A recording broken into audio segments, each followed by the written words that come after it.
গ্রামের রাস্তায় হাঁটছে সবাই। হাসান মান্না তো এসেছে ওদের সাথে পাখিকে খুঁজতে। রাতের আধারে সবাই মিলে এক এক করে সব জায়গায় খুঁজলো, যেখানে যেখানে মেয়েটা যেতে পারে। গোলাপজানকে নিয়ে আসতো না গুলবাহার, কিন্তু পুরো বাড়িতে শুধু ওরা 3জন থাকে। স্বামী স্ত্রী চলে এলে মেয়েটা বাড়িতে একা হয়ে যাবে, তাই নিয়ে আসা। আকাশে বড় একটা চাঁদ, আশেপাশে ছোট বড় অনেক গাছ। নদীর পাড় থেকে নৌকার নিচের পানির ছলাক ছলাক শব্দ হচ্ছে বাতাসে। অন্যদিকে ধান ক্ষেত থেকে শিয়ালের ভয়ঙ্কর আওয়াজ শোনা যাচ্ছে। চাঁদনি রাত গোলাপের খুব পছন্দ, কিন্তু এই চাঁদনি রাতটা তার ভয় হচ্ছে। মায়ের আঁচল ধরে হাঁটছে মেয়েটা। কাকা, আপনি ওদের 2জনকে নিয়ে ওই পার থেকে খোঁজ নিয়ে আসুন, ওখানেও যেতে পারে। আমি শুনেছি ওই পারে ওদের আরেকটা বান্ধবী আছে। কথাটা বলল গোলাপের দিকে তাকিয়ে মান্নাত। হঠাৎ গোলাপের মনে পড়ে গেল, হ্যাঁ ঠিক তো, সাথী তো ওখানেই থাকে। আব্বা, আমিও যাব আপনার সাথে। না, আপনার যেতে হবে না, বলল হাসান মান্নাত। দাদি, আপনি আর কাকি আমার সঙ্গে চলুন, আমরা বরং মাদ্রাসার পাশের বাজারটা দেখে আসি। আমাকে কি নিবেন না? মান্নাত মেকি হেসে জবাব দেয়। পালকি নিয়ে আসবো? আমি কি সেটা বলেছি নাকি? চলুন। 2টি দল আলাদা হয়ে গেল। বোরহান এবং আরও গ্রামের 2জন গেল নদীর ওই পারে সাথীদের বাড়িতে, আর মান্নাত, গোলাপ, দাদি, গুলবাহার গেল বাজারের দিকে। পাখির দাদি কান্না করছে আর গুলবাহার তাকে সান্ত্বনা দিচ্ছে। আরে চাচি আম্মা, পাখিকে পাওয়া যাবে, চিন্তা করেন না, আল্লাহ ভরসা। আমার নাতনিটা মা ছাড়া বড় হইছে, অনেক কষ্ট করছে, বাপ থাকতেও বাপ নাই, অবহেলায় বড় হইছে। ওর ভাই আমার দায়িত্বে দিয়া গেছে, আমি কেন দেখলাম না? এই বলে বিলাপ পেরে কাঁদছে। আর কয়েক কদম সামনে হাঁটছে মান্নাত আর গোলাপজান। আচ্ছা, তুমি কি সবসময় এভাবে ভয় পাও খালি? গোলাপ চোখ তুলে একবার মান্নাতের দিকে তাকায়, তো আবার পিছনে মায়ের দিকে তাকায়, আবার চোখ নামিয়ে হাঁটতে শুরু করে। মাথায় ঘুমটাটা এত বড় করে দিয়েছো কেন? মা বলেছে বাহিরে বের হলে যেন একটা চুলও দেখা না যায়, মাথা এমনভাবে ঢাকবি। তাই এমনভাবেই ঢেকেছ যে তোমার মুখটাই অদৃশ্য লাগছে। গোলাপজান চুপচাপ হাঁটছে, মাথা নিচু করে। এই মেয়ে, তুমি কি কথা কানে শোনো না? হঠাৎ গুলবাহার চিৎকার দিয়ে ওঠেন, চাচি আম্মা! গোলাপ জলদি এদিকে আয়, দেখ পাখির দাদি কেমন যেন করতেছে। গোলাপ, মান্নাত পিছন ফিরে দেখে গুলবাহার বসে আছেন দুর্বা ঘাসের উপর। তার কোলে মাথা রেখে শুয়ে আছেন পাখির দাদি। গোলাপ দৌড়ে গিয়ে মায়ের পাশে বসে। ও দাদি, কি হয়েছে তোমার? দাদি উঠো, ও দাদি। ওনাকে চোখে মুখে পানি দিতে হবে। গোলাপের কান পর্যন্ত কথা পৌঁছানো মাত্র সে গেল পাশেই নদীর পানি আনতে। হাতে পানি নিয়ে উঠতে যেয়ে ঘুরে দাঁড়ায়, সঙ্গে সঙ্গে ধাক্কা লাগে এক শক্তপোক্ত সুঠামদেহী পুরুষের সঙ্গে। হাত দুটো মোনাজাতের মতো করে পানি নিয়েছিল, ধাক্কা খেয়ে সব পড়ে যায়। আপনি? জি আমি। আপনি না ভয় পাচ্ছিলেন, এখন ভয় কোথায় গেল? আপনি না বললেন পানি দিতে হবে দাদির মুখে, তাই তো নিয়ে এলাম। এই বলে হাতের দিকে তাকিয়ে দেখে হাত খালি। পানি কই? আমি চুমুক দিয়ে খেয়ে ফেলেছি। যা, আমি কি এটা বলেছি নাকি? এই বলে গোলাপ পিছন ঘুরে পানি নিতে যায়, আর ধাপ করে পা পিছলে পড়তে নেয়। নদীর তীরে মহিলারা যখন কাপড় ধোয় তখন একটা বড় কাঠের টুকরা রাখে, যেখানে সবাই কাপড় রেখে কাচতে পারে। সেটাতেই পা পিছলে পড়তে নেয় গোলাপ, আর পড়ার আগে মান্নাত কোমর চেপে ধরে ফেলে। গোলাপজানকে পড়তে দেয় না, আর গোলাপজান সঙ্গে সঙ্গে ভয়ে চোখ খিচে বন্ধ করে ফেলে। নদীর পানিতে চাঁদের আলো পড়ছে, ধান খেতে জোনাকি পোকারা ঘুরছে, সাথে রাতের শীতল ঠান্ডা বাতাস। এক মোহমায়া ছড়িয়ে পড়েছে চারপাশে। মান্নাত এক দৃষ্টিতে চেয়ে আছে গোলাপের স্নিগ্ধ মুখখানায়। কি সুন্দর দেখতে লাগছে কালো জামাটায়, যেন কালো রংটি গোলাপের জন্যই তৈরি। দুধে আলতা গায়ের রং, তার উপর কালো রংটি যেন অস্থির লাগছে। গোলাপজান পিটপিট করে চোখ খুলে দেখে মান্নাত তার দিকে নিঃস্বার্থ নয়নে চেয়ে আছে।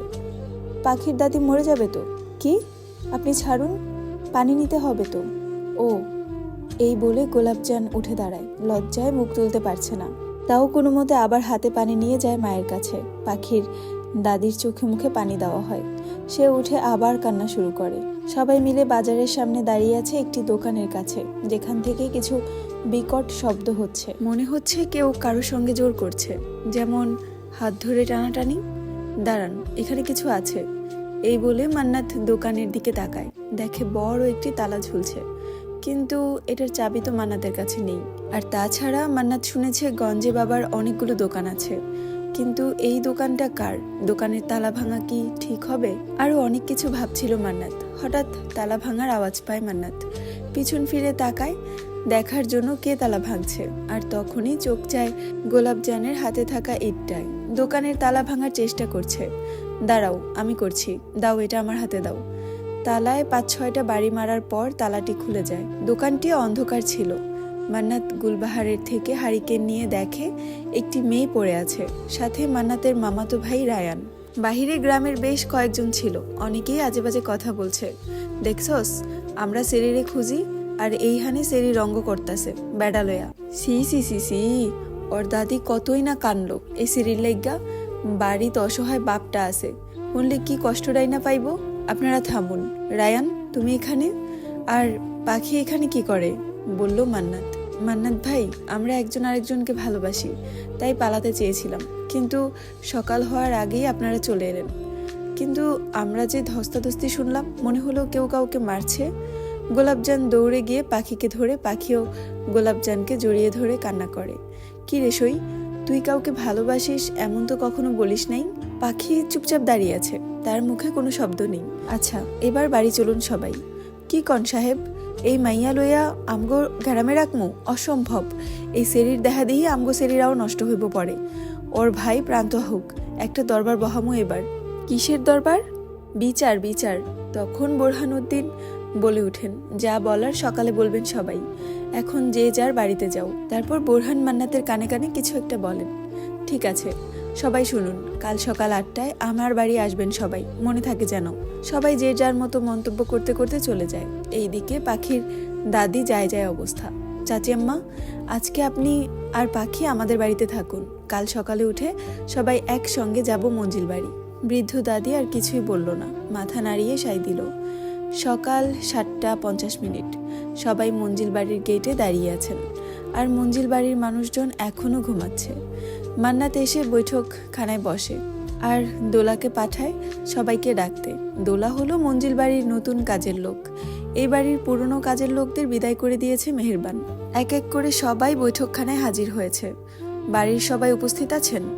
সবাই সবার মুখ চাওয়াচাওয়ি করছে। কি বলতে চায় মান্নাত? পরি বিবি উঠে আঞ্জুমানকে বলে, কি গো বুবু, আমগরে কি এই বাড়ির থেকে বাইর করে দিব মান্নাত? সিঁড়ি দিয়ে নামছে আফতাব হাসান। বৈঠকে ভিড় দেখে ঢোকেন। জিজ্ঞাসা করতে কি হয়েছে, যে দেখেন রায়ানকে চটি স্যান্ডেল দিয়ে পিটাচ্ছে মান্নাত। প্রেম করার সময় মনে ছিল না, হ্যাঁ, যে বিয়ে করতে হবে? রায়ান লজ্জায় মাথা নিচু করে আছে। কিছুক্ষণ আগের ঘটনা, রায়ান ব্রাশ করতে করতে বাড়ির ছাদে যেতে নাই, তখনই মান্নাত গর্জে ওঠে, কি ব্যাপার রায়ান, তুমি জানো না আজকে তোমার করা কুকর্মের ফল প্রকাশ হওয়ার ডেট? কোথায় যাচ্ছ গা বাঁচিয়ে? কই, আমি কই যামু? আমি তো বাড়িতেই ছিলাম কালকা। বিশ্বাস না হইলে আম্মারে জিগাও তো, কালকের এই নোংরামিগুলো কে করেছে? কিসের নোংরামি? মান্নাত ইশারায় বলে পাখিকে রায়ানের সামনে দাঁড়াতে। পাখি প্রথমে যেতে চায় না, কিন্তু গ্রামের মানুষের কথা ভেবে যায়। নিকাবটা তুলে রায়ানকে দেখাও। পাখি নিকাব তুলে দাঁড়ায় রায়ানের সামনে, কিন্তু রায়ান পাখিকে অস্বীকার করে। গ্রামের লোকজন একজন আরেকজনের দিকে চাওয়াচাওয়ি করে। ছেলেটা মিথ্যা কেন বলছে কেউ বুঝতে পারছে না, কারণ কাল রাতে বেশ কয়েকজন রায়ানকে ওই গুদাম ঘরে দেখেছে। মান্নাত উঠে যেয়ে রায়ানের শার্টের কলার চেপে ধরে। শুয়োরের বাচ্চা, তুই আমাকে মিথ্যা বানাচ্ছিস? এত কলিজা তোকে কে দিল, হ্যাঁ? পা থেকে চটি খুলে মারে রায়ানের গায়ে। ওই সময় আফতাব হাসান উঠে আসেন বৈঠকে। মান্নাত, কি করছো কি তুমি? ছাড়ো ওকে, এভাবে মারছো কেন? কি করেছে ও? মান্নাত বাবার দিকে তাকিয়ে গর্জে উঠে, চোখগুলো লাল হয়ে আছে। এই অবস্থায় মান্নাতকে যে কেউ দেখলে ভয় পেয়ে যাবে। আপনার বাড়ির লোকজনের ভালো মন্দ দেখার দায়িত্ব কার? আপনার, তাই না? কিন্তু আপনি কি করছেন? নাকি তেল দিয়ে ঘুমাচ্ছেন? এই আপনার নীতি? আপনার বাড়িতে মানুষ সাহায্য চাইতে এলে তাদের গুরুত্ব দেওয়া হয় না কেন বলুন তো? আপনার সহধর্মিনীর কাছে কেউ এলে বলে আপনি ক্লান্ত, ঘুমাচ্ছেন। আপনি পর্যন্ত কাউকে যেতে দেওয়া হয় না কেন বলুন তো? কাল এত বড় একটা ঘটনা ঘটলো আপনার গ্রামে, আপনাকে জানানোর প্রয়োজন মনে করে নাই আপনার বউ। আপনি বাড়িতে কিছু অপ্রয়োজনীয় লোক রেখেছেন, তারা কি করছে, কোথায় যাচ্ছে, কিছু কি খেয়াল আছে আপনার? আফতাব হাসান এতক্ষণ দাঁড়িয়ে সব কথা শুনে গম্ভীর কণ্ঠে বলে উঠল, কি বলতে চাচ্ছ তুমি? আপনার আদরের স্ত্রীর ভাইয়ের দুশ্চরিত্রা ছেলে কাল রাতে এই মেয়েটাকে নিয়ে আপনার চালের দোকানে লুকিয়ে রাখে। তারপর আমরা খুঁজে পাওয়ার পর জানাই এরা একজন আরেকজনকে ভালোবাসে, অথচ আজকে সে এই মেয়েকে চিনেই না। বাহ, আচ্ছা তুমি এত উত্তেজিত হয়েও না, আমি দেখছি, বললেন আফতাব হাসান। রায়ান, তুমি এই মেয়েকে এই মুহূর্তে বিয়ে করবে, আর একটা কথাও যেন না বলতে হয়। রায়ান মাথা নত করে সম্মতি জানায়, জি আচ্ছা ফুপা। মেহেরবান তাকিয়ে তাকিয়ে দেখলো সবাইকে, তারপর নিঃশব্দে আস্তে করে উপরে নিজের কামরায় চলে যায়। এদিকে গোলাপজান আর গুলবাহার বাড়িতে বসে অপেক্ষা করছে দরবারে কি হয়েছে বোরহানউদ্দিনের কাছে জানার জন্য। বোরহান বাড়ি ফিরলেন দুপুরের দিকে। হ্যালো, আসসালামু আলাইকুম ইব্রান। আমি জান্নাত রহমান আপনাদেরকে গোলাপজান গল্পের 4 পর্ব পড়ে শোনাচ্ছি, যেটা লেখিকা হচ্ছে জান্নাত রহমান, মানে আমি নিজেই, কণ্ঠেও আমি নিজে। আমার লেখা এই স্টোরিটি ভালো লাগলে অবশ্যই শেয়ার করে দিবেন, আপনাদের সাথে সাথে আরও অন্যদেরকে জানার সুযোগ করে দিবেন, এবং নেক্সট পর্ব পাওয়ার জন্য অবশ্যই ফলো দিয়ে পাশে থাকবেন। স্টোরি ভিত্তিক যে কোনো মন্তব্য জানানোর জন্য আমাকে কমেন্ট করতে পারেন।